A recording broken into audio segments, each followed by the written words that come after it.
So, parang ano pa lang siya, introductory part ng transcription. So, parang quick background, ang life, kaipuhan taning two processes. So, sa life, kaipuhan mag-store and transmit ning genetic information and to catalyze chemical reactions. So, pag sinasabi taning catalyze, it is to speed up something. So, parang catalyzing chemical reactions meaning to help speed up or parang mapadali ang mapadali ang chemical reactions. Parang mapadali siya and maging madali na lang. Ganon? Basta ganon. Tapos, pag sa man, diba, parang ang DNA kasi, siya na itong storing and transmitting genetic information, while ang protein, nakaka-catalyze ng chemical reactions. And because of this, napa-question sinda kung arin ba ang nainot.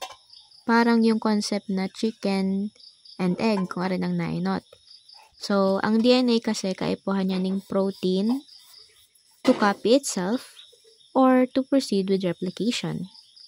Tapos, ang protein naman, kaipuhan niya ng DNA to be made or to be synthesized. So, alin bang nainot ide? Kasi kaipuhan nila ang isa't isa ganon. Tapos, pag sa man, merong discovery sina Thomas Sech and yung colleagues niya noong 1981. Tapos, pag-study nila itong sa protozoan na Tetrahymena thermophila. And ining sa study na na found out nila na ang RNA kaya niyang mag-catalyze ng reactions, kaya niyang mag-cut, replicate, and form peptide bonds between amino acids. So, dahil sa function ng kaunikang RNA, kaya niyang gibuhon parehas. So, diba kaya niyang gibuhon parehas ning yung kaya niyang sa DNA sa protein. Kaya niyang gibuhon. So, kung hapoton kung alin ang nainot, mas nainot ang RNA. Kasi kaya niyang gibuhon both functions. Kaso lang, kaya niyang gibuhon both functions pero na-replace siya kang DNA. Na-replace siya as genetic material kasi mas stable ang DNA kasi double-stranded ang DNA compared sa single-stranded RNA.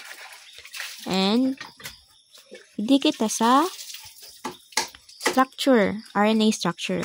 Ano bang pagkakaiba kang DNA structure sa RNA structure? Magkakaiba sila sa sugar difference, base, and strand difference. Pag sa sugar difference, ribose and deoxyribose.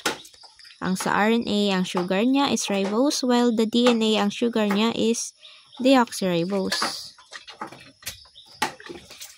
Tapos, at the end, to base position, ang pitutukoy ka 1 and 2. Sa ikaduwa niya, ang sa DNA is hydrogen lang. While sa DNA is OH. While sa RNA is OH. And dahil siya, ang presence kang OH, nakaka-less stable siya and more reactive na. So, with the presence of OH, less stable siya and more reactive. While sa DNA, ang deoxy meaning missing oxygen.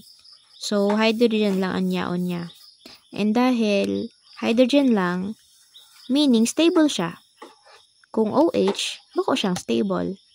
So, dahil napalitan, na-replace ang RNA by DNA kasi mas stable siya. And about naman sa base difference niya, yung ganito. Yung sa adenine, thymine, guanine, cytosine, and uracil. Ang sa RNA is uracil, tas pag sa DNA naman is thymine. And yung kung haputon ka ulit ni ma'am, purines and pyrimidine. Ang purine is adenine and guanine kasi double ring siya. While ang pyrimidine naman is Itong tatlo, thymine, uracil, and cytosine. Tapos, pag sa ano man, strand difference niya, di ba ang DNA double-stranded while RNA is single-stranded.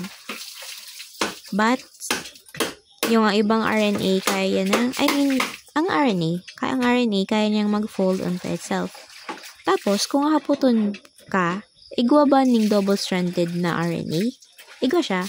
So, igwa sa ibang bacteria, igwa sindaning double-stranded. Sa viruses, not bacteria. Sa viruses, igwang double-stranded. And sa ano naman, igwa kita ning types of RNA and their functions. So, igwa kitang two types, yung protein synthesis, tapos yung defense system. Pag sa protein synthesis, igwa kitang ribosomal RNA, messenger RNA, and transfer RNA. And ining nakasurat na aning protein synthesis and gene regulation. Parang overall function ka ang RNA. Protein synthesis and gene regulation. Pero, nababa nga siya sa duwa.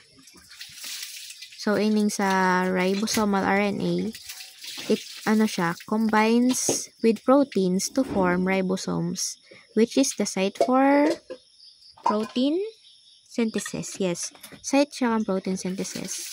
So, ang role ka ning ribosomal, it combines with proteins to form ribosomes. While ang messenger RNA naman, it carries genetic information from DNA to ribosome for protein assembly. While ang transfer RNA naman, naglilink siya kang mRNA or the messenger RNA codons to amino acids or to the corresponding amino acids nila. And ang sa niya, mga structures, ganito siya. First, yung sa ribosomal, nagko-combine siya with proteins to form ribosomes, the site for protein synthesis. And sa messenger naman, carries genetic information. So genetic information na. So may adenine, thymine, so purines and pyrimidine. Tapos, for protein assembly. And sa transfer naman, so paglilink niya ining sa RNA codons to their corresponding amino acids during photosynthesis.